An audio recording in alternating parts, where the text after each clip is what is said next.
Bonsoir, merci d'avoir accepté notre invitation. Tout d'abord, qu'est-ce que la monnaie WorldCoin? WorldCoin est une nouvelle crypto-monnaie dont le fondateur s'appelle Sam Altman. Il est le créateur de l'OpenAI. Il a voulu créer quelque chose qui allait résoudre les problèmes que l'IA allait créer selon lui, à savoir l'inégalité massive des richesses et les deepfakes.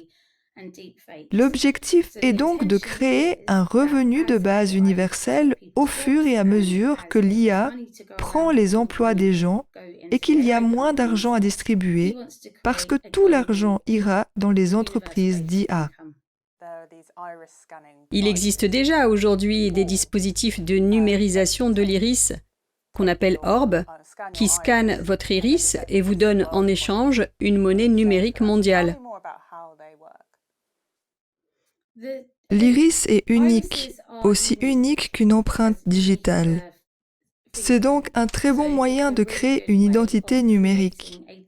L'idée est donc de scanner son iris et de créer un identifiant numérique mondial en échange d'un jeton de monnaie mondiale.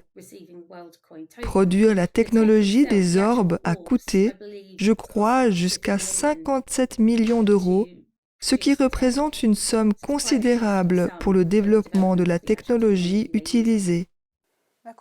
Selon le site web de WorldCoin, plus de 2 millions de personnes ont scanné leur iris, mais le gouvernement kényan a interdit à ses citoyens de le faire pour des raisons de sécurité des données et de protection de la vie privée.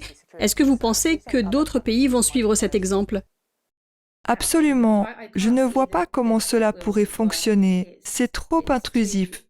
Ce n'est qu'une question de temps avant que d'autres pays interdisent les WorldCoin. En fait, un article que j'ai lu disait que WorldCoin rendrait la réalité pareille à un épisode de Black Mirror. Donc, une fois qu'ils commenceront à réaliser ce qu'il se passe, je pense qu'il faudra y mettre un terme.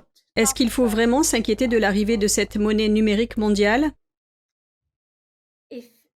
Si le déploiement est réussi, c'est très inquiétant, car vous échangez toutes vos données personnelles et toute votre vie privée contre un revenu de base universel.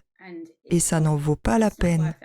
Honnêtement, je ne sais pas pourquoi quelqu'un voudrait échanger ses données personnelles et sa vie privée contre des crypto-monnaies. La technologie et le code ne sont donc que partiellement ouverts.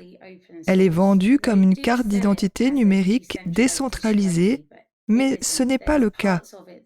Le pôle de certaines parties ou l'endroit où elles sont stockées sont inconnus, ce qui nécessite de faire confiance à WorldCoin. L'aspect de la confidentialité est donc très ouvert et personne ne peut vraiment savoir ce qu'ils font avec les données. Et quelle a été la réaction de la communauté Bitcoin? Cela fait quelques années que la communauté Bitcoin s'intéresse à cette question. Il en a été question pour la première fois vers la fin de l'année 2021, je crois. Et maintenant, c'est en train d'être mis en œuvre. Ce n'est pas une surprise, mais il s'agit d'une technologie diamétralement opposée à ce qu'offre le Bitcoin. Le Bitcoin, c'est la liberté, la souveraineté et la responsabilité personnelle. Mais ce système veut prendre votre vie privée et vous rendre dépendant d'un revenu de base universel. Suzy Violet Ward, merci beaucoup d'avoir répondu à nos questions.